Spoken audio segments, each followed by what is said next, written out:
Hello दोस्तों, नमः शिवाय। दोस्तों 5 जून 2025 अपने आप में ये तिथि बहुत खास है क्योंकि गंगा दशहरा का पर्व आने वाला है।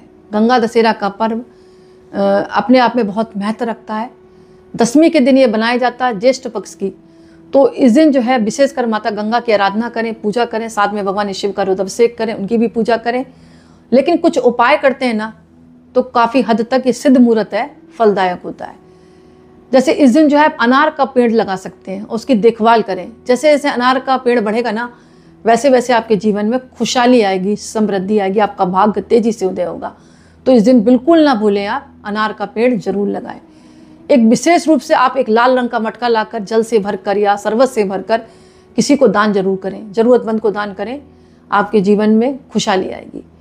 इसके अलावा कहा जाता है कि गंगा स्रोत एक सफ़ेद कागज पर लिखकर पूजा करने के बाद अपनी मनोकामना बोलते हुए इसको फोल्ड कर कर अपनी तिजोरी में रखते हैं तो भी मनोकामना पूर्ण होती है।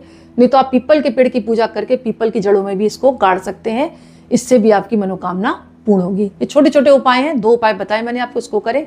इसके अलावा अगर आप चाहते हैं कि आपके अंदर शक्तियों का संचार हो और आपका जीवन जो है खुशहाल में व्यतीत हो तो गंगा दशहरा स्रोत का पाठ जरूर करें। अगर पूरा स्रोत पढ़ सकते तो अच्छी बात है, नहीं तो आप इसकी पंक्ति है इसका जाप आप 108 बार कर लें, आपको पूर्ण फल प्राप्त होगा। पंक्ति को नोट कर लें। ओम नमः शिवाय गंगाय शिवदाय नमो नमः नमस्तुते विष्णु रूपणे ब्रह्म मूर्ते नमस्तुते। फिर सुन ले, ओम नमः शिवाय गंगाय शिवदाय नमो नमः नमस्तुते विश्व रूपणे ब्रह्म मूर्ते नमस्तुते। इस पंक्ति को 108 बार जपे, पूर्ण फल प्राप्त होगा। माता गंगा का भी आशीर्वाद आपके ऊपर बना रहेगा। इसके अलावा अगर आपकी कोई विशेष इच्छा है तो इस पंक्ति का आप जप भी कर सकते हैं और इस पंक्ति को आप 11 बार लिखकर माँ के चरणों में रखें, शीघ्र ही माँ आपकी मनोकामना पूर्ण करेगी। ये सारी पंक्तियाँ गंगा स्रोत की हैं, पूर्ण पढ़ सकते हैं तो और भी अच्छी बात है। अगर टाइम है आपके पास और आप पढ़ सकते हैं तो गंगा स्रोत आप पढ़ सकते हैं, बुक मिल जाएगी, नहीं तो आपको इंटरनेट पे भी मिल जाएगा। नहीं तो आप ये जो पंक्ति बता रही इसका जाप कर सकते हैं। छोटी सी पंक्ति, माँ का ध्यान करें, फील करें माँ गंगा आपके सामने विराज रही है, बैठी हुई है, आप उनकी पूजा कर रहे हैं। और शांताय चा वरिष्ठाय वरदाय नमो नमः, शांताय चा वरिष्ठाय वरदाय नमो नमः। इस पंक्ति का आप 108 बार जाप कर ले, गंगा मैया की असीम कृपा आपके ऊपर बनी रहेगी। यह भी कहा जाता है कि अगर आप बिजनेस में तरक्की पाना चाहते हैं या किसी भी क्षेत्र में तरक्की पाना चाहते हैं तो 10 मटके जल भरकर किसी ब्राह्मण को आप दान करें, चरण स्पर्श करके उनका आशीर्वाद लें।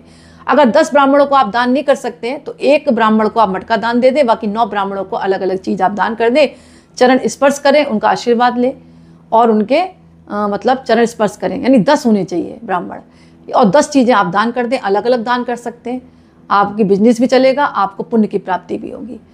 इसके अलावा कहा जाता है कि अगर आपके जीवन में बहुत मुसीबतें आ रही हैं और आप निकलना चाहते हैं तो सभी को पता है दुर्गा सप्तशती में है, माता का एक मंत्र है, शरणागत दिनार्थ परित्राण पराणे सर्वेशाते हरे देवी नारायणी नमस्तुते।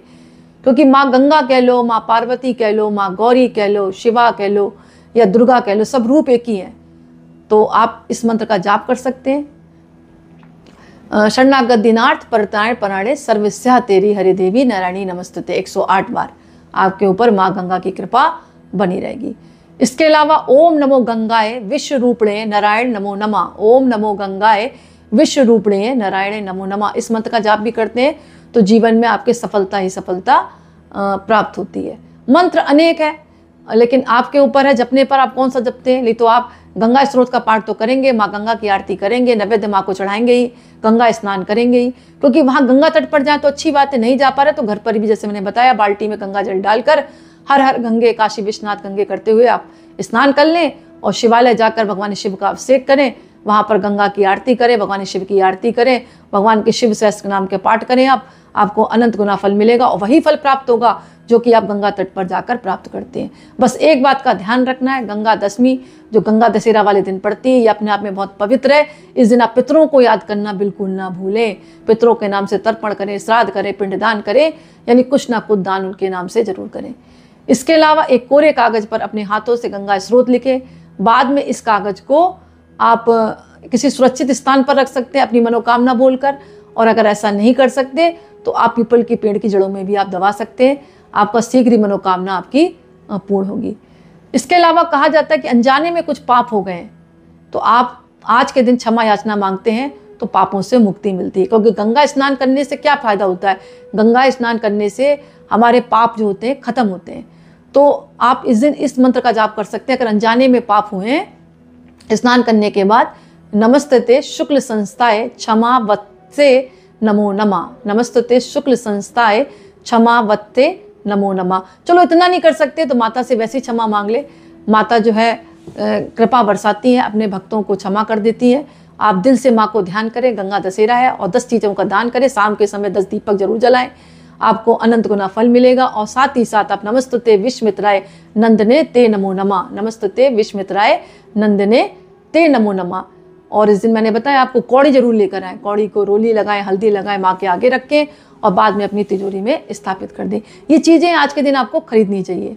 और बाकी पशु पक्षियों की सेवा करें, गाय की सेवा करें, अपने माता पिता की सेवा करें। हर कर्म सोच विचार कर करें, चाहे मन से कर रहे हो, चाहे हाथों के द्वारा कर रहे हो, चाहे वचन से कर रहे हो। वाणी से भी सही बोले, मन से भी अच्छा सोचें, हाथों से भी अच्छा करें। चाहे कितना भी पूजा पाठ कर लें, अगर मन से गलत सोचेंगे तो कुछ भी फल प्राप्त नहीं होगा। आप ऐसे ही 84 लाख योनियों में घूमते रहेंगे। अच्छे कर्म करो, हर शब्द के पहले सोचो क्या बोल रहे हो, क्या सोच रहे हो, क्या कर रहे हो। अपने शब्दों को अच्छा करो, अपने मन को अच्छा रखो, सबसे बड़ी पूजा यही है। बाकी आप कुछ भी करो, वो डिपेंड करता है आपकी भावना पर। जैसी भावना रखोगे वैसा ही फल आपको मिलेगा। तो दोस्तों, ये छोटा सा वीडियो था, आशा है मुझे पसंद आया होगा। गंगा दशहरा वाले दिन माँ गंगा की आरती जरूर करें, गंगा के मंत्रों का जाप करें, भगवान शिव की आराधना करें, पूजा करें, उनके मंत्रों का जाप करें। और साथ ही साथ गुरुवार को पड़ रही है तो भगवान विष्णु का ध्यान जरूर करें। तो आज का वीडियो मैं ही समाप्त करती हूँ। पसंद आए तो लाइक करें, कमेंट्स में नमः शिवाय जरूर लिखें। बहुत बहुत धन्यवाद।